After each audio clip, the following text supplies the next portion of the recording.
여러분 안녕하십니까? 광주 MBC 뉴스투데이입니다. 먼저 오늘의 주요 뉴스입니다. 전일빌딩 총탄 흔적 발굴을 계기로 발포 명령자 등 5.18의 진실규명을 지원할 시청 내 전담 조직이 오늘부터 공식 활동을 시작합니다. 교통사고와 같은 위급한 상황이 벌어졌을 경우 위치를 손쉽게 파악해 응급구조기관에 신고할 수 있는 기초번호판이 설치됐습니다. 집을 담보로 연금을 받는 주택연금 가입자가 늘고 있지만 수도권에 비해 저렴한 집값 때문에 점유율은 전국 평균의 절반에 불과합니다. 한전이 사회복지시설에 태양광 발전 설비를 설치해주기로 했던 사업을 슬그머니 포기해 논란이 일고 있습니다. 낯선 길, 이정표가 없는 장소에서 자신의 위치를 알려주기가 어려웠던 경험 한두 번쯤은 있으셨을 겁니다. 전남 지역의 기초번호판 설치 작업이 마무리돼 길을 찾고 위치를 안내하는 데 큰 도움이 될 것으로 전망됩니다. 이계상 기자입니다. 널찍하게 뚫린 농촌 도로에서 차량들이 쏜살같이 달리고 있습니다. 자칫 방심할 경우 사고로 이어지기 일쑤인데 이정표가 없는 구간에서는 119나 112의 위치를 알려주기가 쉽지 않습니다. 이 때문에 1분 1초가 아쉬운 상황에서 길 찾는 데 시간을 낭비하는 경우도 많습니다. 빨리 도착해야 귀중한 생명을 빨리 구할 수 있거든요. 그런데 위치 파악이 정확히 안 되면 귀중한 시간을 허비하기 때문에 사람을 소생하는 데 어려움이 많습니다. 이런 상황을 예방하기 위해서 전남 지역 광역도로에 위치를 알려주는 기초번호판이 설치됐습니다. 가로등이나 전신주 등에 기초번호판이 4,100여 개 부착됐고 승강장에도 400여 개가 설치됐습니다. 기초번호는 광역도로의 시작 지점과 끝 지점까지 20m 간격으로 왼쪽은 홀수, 오른쪽은 짝수로 부여되어 있습니다. 교통사고 등 위급한 상황이 벌어졌을 때 도로 명칭과 네 자리 번호를 알려주면 구조대원이나 경찰관이 현장까지 손쉽게 찾아올 수 있게 됐습니다. 건물이 없기 때문에 어느 지역에서인지를 모르기 때문에 그 위치를 나타내기 위해서 기초번호판이라고 하는 도로명 주소 체계에 의한 번호판을 우리가 설치를 해서 앞으로 이제 널리 활용할 계획입니다. 기초번호판은 도로명 주소와 함께 길찾기를 하는데 유용한 기반 시설이 될 것으로 전망됩니다. MBC 뉴스 이계상입니다. 겨울방학을 끝내고 본격적인 개학 시기가 시작되면서 인플루엔자 감염에 주의가 요구됩니다. 광주시와 교육청, 의사 인플루엔자 환자 수가 5주 연속 감소하고 있지만 학생들의 등교가 본격화되면서 B형 인플루엔자 유형 가능성도 있다며 주의를 당부했습니다. 한편 인구 1000명당 광주 지역의 의사 인플루엔자 환자 수는 지난 연발 54.1명에서 지난달에는 14.3명으로 감소했습니다. 2월의 첫 휴일 날씨가 참 굳었는데요. 오늘은 맑은 날씨 보이겠지만 잠잠했던 추위가 찾아오겠습니다. 광주가 오늘 2도로 어제보다 3도가량 낮게 출발했습니다. 낮 기온도 크게 오르지 못하면서 낮 기온 5도로 어제보다 1도가량 낮겠는데요. 찬바람이 강하게 불면서 체감 기온을 더 떨어뜨릴 것으로 보입니다. 내일 아침에도 영하 3도까지 떨어지면서 추위가 기승을 부리겠습니다. 보온에 신경 쓰셔야겠습니다. 구름 영상 보시면 우리 지역 구름 한 점 없이 맑은 날씨 예상되고요. 대기 흐름도 원활해서 미세먼지가 해소되겠습니다. 오늘 종일 미세먼지 농도 보통 수준 유지하겠습니다. 현재 기온 보시면 대부분 지역 1도 안팎으로 출발하고 있고요. 장성과 담양, 화순 낮 기온 4도로 예상됩니다. 대부분 지역 어제보다 1도에서 2도가량 낮겠습니다. 곡성과 보성이 5도, 구례가 4도로 예상됩니다. 날씨였습니다. 지난 2014년 국내 최대 공기업 한전이 나주 혁신도시로 옮겨오기 전에 전라남도와 협약을 맺은 게 있습니다. 사회복지시설에 태양광 발전 설비를 설치해 안정적인 복지 재원을 주겠다는 내용이었는데 3년이 지난 현재 어떻게 됐을까요? 양현승 기자가 취재했습니다. 전남 최대 규모의 사회복지시설. 부지 면적이 뒷산까지 포함해 축구장 40여 개를 합한 규모에 이릅니다. 보통 도심 외곽에 넓은 부지를 갖고 있는 복지시설에 한국전력이 태양광 발전 설비를 설치하자고 제안한 건 2014년. 하지만 달라진 게 없습니다. 태양이 떠 있는 동안은 수익이 발생하는 구조가 생기면은 저희가 하고 있는 서비스 내용이나 그다음에 그러니까 양적으로 질적으로 많은 보탬이 될 수 있을 거라 기대를 했었습니다. 한국전력이 햇빛을 이용한 생산적 복지 사업을 추진한 건 나주 혁신도시로 본사 이전을 2달여 앞둔 시점. 복지시설 건물 옥상과 부지에 240억 원을 투자해 올해까지 10메가와트급 태양광 발전 시설을 설치할 계획이었습니다. 부지 임대료와 생산된 전기 판매 수익금이 복지법인의 안정적 재원이 될 것이라고 설명했었습니다. 하지만 사업 타당성도 제대로 따지지 않은 채 덜컥 업무 협약부터 맺었던 것으로 드러났습니다. 나중에 한 용역조사에서 설치 용량이 예상치의 10분의 1에 불과해 경제성이 없다는 결론이 나오자 한전은 곧바로 사업을 접었습니다. 충분히 경제가 좀 돼야 되는데 안 되다 보니까 그리고 좀 어렵고 또 정부에서도 우리 한전에서 발전 사업을 하는 SPC를 설립하는 부분에 대해서 좀 부정적인. 한전의 수익 공유형 태양광 발전 사업 참여를 희망했던 곳은 복지법인 78개, 시설은 125개에 이르고 상당수는 한전이 사업을 이미 포기한 사실조차 모르고 있습니다. MBC 뉴스 양현승입니다. 5.18 진실규명을 지원할 시청 내 전담 조직이 오늘부터 공식 활동을 시작합니다. 광주시는 오늘 윤장현 시장과 시의회 의장, 5월 단체 관계자 등이 참석한 가운데 현판식을 갖고 5.18 진실규명 지원단을 공식 출범시킬 예정입니다. 지원단은 전일빌딩 총탄 흔적 발굴을 계기로 발포 명령자 등 5.18의 진실을 밝히라는 요구가 커진 상황에서 각계의 진실규명 노력을 지원하고 대선 의제로 만드는 방안 등을 추진할 계획입니다. 광주에서 발견된 비둘기들의 집단 폐사는 조류 인플루엔자 감염으로 인한 것이 아니라는 판정이 나왔습니다. 국립환경과학원은 광주 북구청에서 검사를 의뢰한 비둘기 7마리의 폐사체로 AI 감염 정밀 검사를 한 결과 음성으로 최종 판정됐다고 밝혔습니다. 한편 경찰은 비둘기 집단 폐사체 주변에서 조류 먹이가 대량으로 발견됨에 따라 독극물 포함 여부 감식을 국립과학수사연구원에 의뢰한 상태입니다. 해남과 보성, 무안 등 전남 3개 지역 군수가 각종 비리 의혹으로 위기를 맞고 있습니다. 박철환 해남 군수는 인사평정과 관련된 조작 의혹으로 1심에서 1년 6개월의 실형을 선고받고 오는 8일 항소심 선고 공판을 기다리고 있습니다. 또 이용부 보성 군수는 뇌물수수와 입찰 방해 등의 혐의로 검찰의 수사를 받고 있고 김철주 무안 군수도 친형이 제3자 뇌물수수 혐의로 구속되고 군청 압수수색이 3차례에 걸쳐 실시되는 등 고강도 수사를 받는 상황입니다.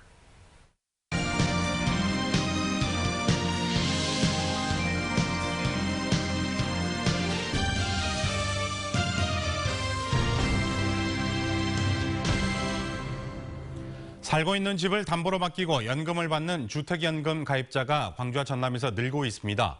하지만 아직도 전국 점유율 면에서는 매우 저조합니다. 그 이유를 정영욱 기자가 전해드립니다. 6년 전에 주택연금에 가입한 83살의 곽한명 할아버지. 살고 있는 아파트를 담보로 매달 52만 원가량의 연금을 받고 있습니다. 공무원 연금을 별도로 받고 있어서 자녀들 도움 없이 노후를 보내고 있습니다.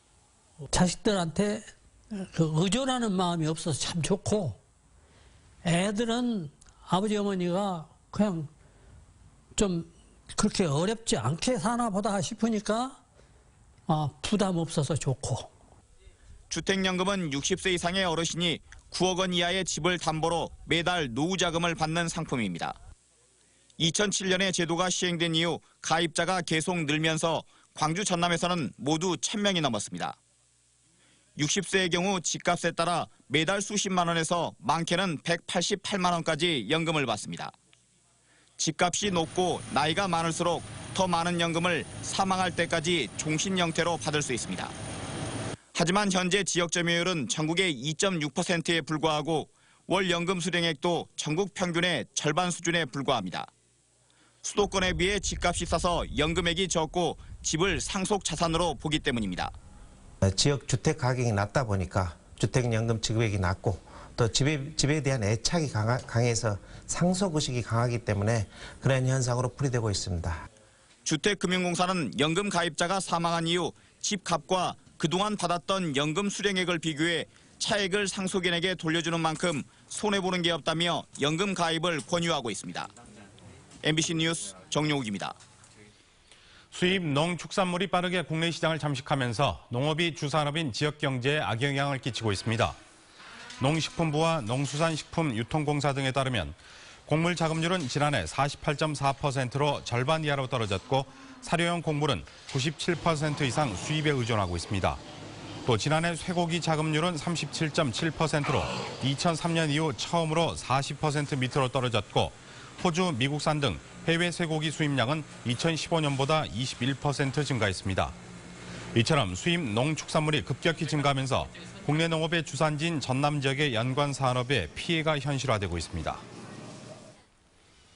친환경 농식품의 가치와 장점이 제대로 알려지지 않아 시장 확대에 걸림돌이 되고 있습니다. 농식품부의 친환경 농식품에 대한 소비자 태도 조사 결과 친환경 농식품을 구매하지 않은 첫 번째 이유는 비싼 가격이었고 일반 농산물과의 차별성 부족, 친환경 농산물 정보 부족, 무관심 때문이라는 답변이 뒤를 이었습니다. 해외에서는 환경 보호를 위해 친환경 농식품을 구매하는 문화가 만들어진 만큼 건강과 환경 보호를 연기한 소비 촉진 홍보가 시급하다는 지적입니다. 전남의 지역 축제를 찾는 관광객 대부분이 당일 여행객이어서 축제장 접근성 확보가 시급하다는 분석이 나왔습니다. 목포대학교 고두갑 교수가 신안 튤립 축제와 보성 다향제를 대상으로 실증 분석한 결과 축제장을 찾는 외지 관광객의 90% 이상이 당일 관광객이지만 축제장까지의 접근성이 떨어지면서 만족도를 떨어뜨리는 것으로 나타났습니다.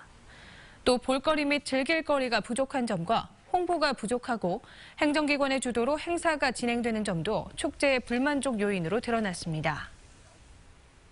광주 지역 고등학교의 대학 진학률이 떨어진 가운데 국공립고등학교의 하락폭이 더 큰 것으로 나타났습니다. 광주시 교육청에 따르면 지난해 광주 지역 공립고의 대학 진학률은 86%에서 81%로 5%포인트 떨어졌고 공립고는 1.47%포인트 하락했습니다. 사립고의 대학 진학률도 떨어지기는 했지만 하락률은 0.97%포인트에 그쳐 상대적으로 낮았습니다. 광주형 일자리에 대한 이해를 높이기 위해 광주시가 이른바 혁신학교를 운영합니다. 광주형 일자리 혁신학교는 광주시 공무원과 일자리 정책 관련자를 중심으로 공동학습과 토론을 통해 광주형 일자리에 대한 인식을 제고하는 동시에 일자리 정책에도 반영하기 위해 마련됐습니다. 오늘 개강하는 혁신학교는 오는 5월 초까지 매주 한 차례 운영될 예정입니다.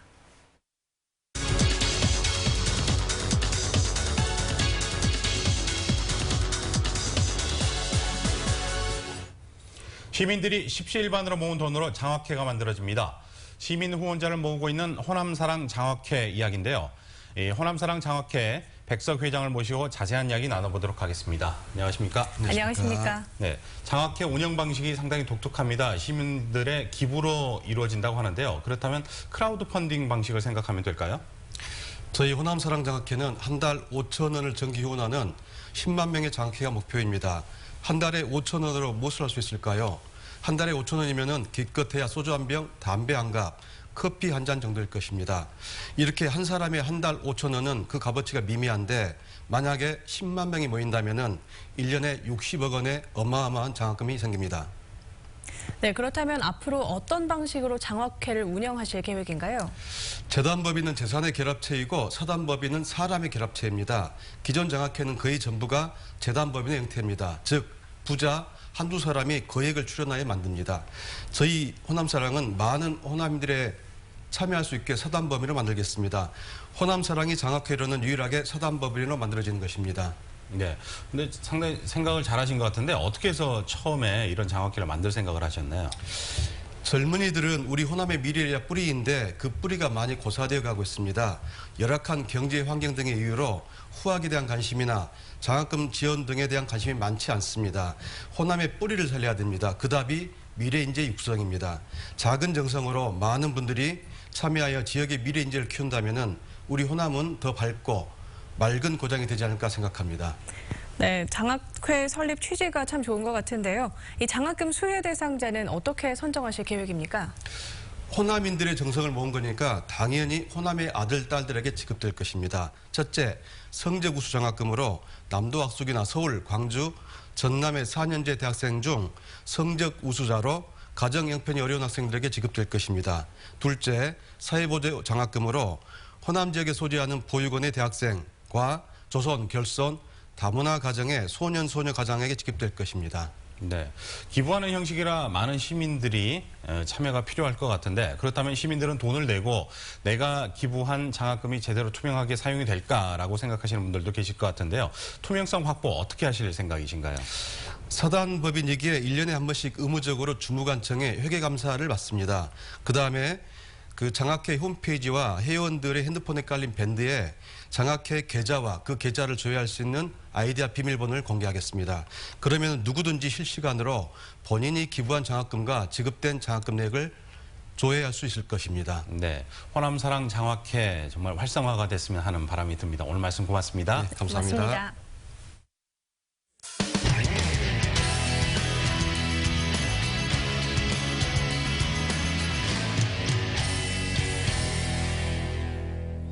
우리 농업에 새로운 바람을 불어넣고 있는 산업화가 농촌 지역 곳곳에서 일고 있습니다. 단순히 생산 판매에 그치던 지역 특산물에 체험과 관광을 접목하면서 그 가치를 높이고 있는 현장을 취재했습니다. 조성식 기자입니다. 눈 덮인 대관령의 황태덕장, 강추 위에 단단하게 언 명태가 주렁주렁 매달려 있습니다. 한 손씩 묶인 명태 다발마다 노란 이름표가 붙어 있습니다. 소비자들이 분양을 받아 직접 황태를 생산하고 있는 겁니다. 덕장거리 체험은 물론 건조 과정에서 흑태와 설태, 마태 등 다양한 황태 맛도 즐길 수 있습니다. 옛날 같으면 황태가 돼야지만 이게 수입이 들어왔어요. 근데 이거는 황태가 되기 전에 한번 덕장에서 한번 빼는 격이에요. 해발 700m에서 자란 고랭지 배추도 소비자와 직접 만났습니다. 산지에서 갓 절인 배추에 양념을 버무려 손수 김치를 담그고 저렴한 가격으로 구입할 수 있는 축제가 열렸습니다. 생산과 판매에 그치던 농특산물이 관광자원으로 거듭나고 있는 겁니다. 지역 특산물을 활용한 6차 산업화가 활발하게 추진되면서 농가 소득 향상에 도움이 되고 있습니다. 농특산물에 대한 소비자 신뢰를 높일 뿐 아니라 이상기후와 들쑥날쑥한 가격으로 고통을 겪는 농가에 안정적 소득을 안겨주고 있습니다. 관광자를 연계해서 외지인들을 우리 평창군으로 유인을 해서 농산물도 판매할 수 있고 그리고 관광자원도 홍보할 수 있고 그런 장점이 있는. 지자체는 딸기와 산야초, 산양삼 등 다른 특산물까지 6차 산업화를 확대해 나갈 방침입니다. 생산자와 소비자가 분리된 기존 농업이 아닌 모두 함께하는 6차 산업화가 농업의 새로운 패러다임을 제시하고 있습니다. MBC 뉴스 도성식입니다. 올해 광주 기아 챔피언스필드에서 열리는 기아 타이거즈 홈 경기 시즌권이 오늘부터 판매됩니다. 시즌권은 KBO 정규리그 동안 광주 기아 챔피언스필드에서 열리는 72경기를 기준으로 테이블석과 지정석에 한해 티켓 링크를 통해 판매됩니다. 가격은 내야 지정석인 K9조는 70만 원으로 책정됐고 K7조는 58만 원, K5조는 50만 원으로 정상가에 비해 최대 33%까지 할인 판매될 예정입니다. 광주시가 이달부터 오는 5월 15일까지를 봄철 산불 조심 기간으로 정하고 산불 예방 활동에 나섭니다. 광주시는 산불 취약 지역 72곳에 감시 인력 180명을 배치하고 산불 예방 방송 등을 수시로 한다는 계획입니다. 광주에서는 한 해 산불의 72%가 2월과 3월에 집중되고 있습니다. 취약계층의 안정적인 일자리와 양질의 사회적 서비스를 위한 예비 사회적 기업 지정 사업이 실시됩니다. 광주시는 올해 신규 예비 사회적 기업 지정을 위해 현장 실사와 대면 심사 등을 거쳐 모두 10곳을 지정해 66억 원을 지원할 계획입니다. 예비 사회적 기업으로 지정되면 최대 5년 동안 일자리 창출 사업에 참여할 수 있으며 기업당 최대 50명의 근로자에 대해 최저임금 수준의 인건비를 지원받게 됩니다.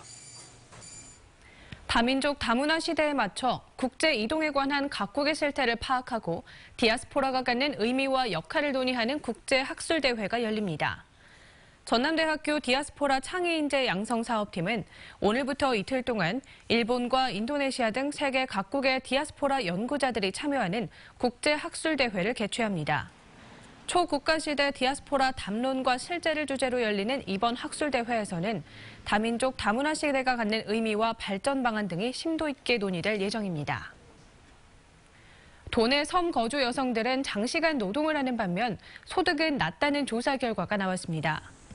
전남 여성플라자가 지난해 서남의 섬지역 여성 215명을 설문조사한 결과 성어기 평균 수면 시간은 5.5시간인 반면 어업과 가사노동 시간은 14.6시간에 달하는 것으로 조사됐습니다. 또 어업활동 만족도는 56.9%에 달했지만 조사 대상의 절반 이상이 어업소득 2천만 원 미만이라고 응답했고 어업활동에 따른 신체 증상으로는 71%가 어깨 결림을 호소했습니다. 감사 결과를 놓고 벌어진 광주시와 광산구의 갈등이 깊어지고 있습니다. 광주 광산구는 광주시의 대형마트 휴업일 변경 특정감사와 관련해 감사원과 행정자치부에 진정서를 제출하고 형사소송을 제기하는 방안을 검토하고 있다고 밝혔습니다. 이에 대해 광주시는 영세상인 보호를 위한 조례의 취지에 맞지 않게 대형마트에 특혜를 준 것은 당연히 감사 사안이라고 맞서고 있습니다. 광산구는 지난 설 연휴 전 관내 대형마트가 설 당일에 쉬는 대신 다른 일요일에 영업할 수 있도록 고시했다 철회했고 광주시는 주의 조치를 내린 바 있습니다. 무등산 정상부에 설치된 방공포대 이전 시기와 장소를 둘러싼 불협화음에 대해 시민사회가 비판의 목소리를 냈습니다. 무등산 보호단체협의회는 성명을 내고 무등산 방공포대 이전과 관련해 이견이 표출되고 있어 안타깝다며 방공포대 이전은 무등산 정상 명승지화로 지역 상권 활성화에 기여할 것이라고 밝혔습니다. 한편 방공포대 이전 대상지 가운데 한 곳으로 떠오른 광주 광산구 의회는 지난달 후보지 전면 재검토를 촉구한 바 있습니다. 전남에서 처음으로 다음 달 어린이 보육재단이 설립됩니다. 광양시는 젊은 도시의 특성에 맞게 임신에서 출산, 보육까지 지역 영유아들에 대한 체계적 지원을 위해 전남 최초 어린이 보육재단을 설립하기로 하고 지난해 재단 설립을 위한 조례 제정에 이어 이달 중에 발기인을 구성해 다음 달 재단을 출범할 계획입니다. 재단 이사회는 15명으로 하고 운영비는 시 출연금과 기부금, 기타 수입금으로 운영하되 시에서는 5년 동안 해마다 5억 원씩 25억 원을 출연할 방침입니다.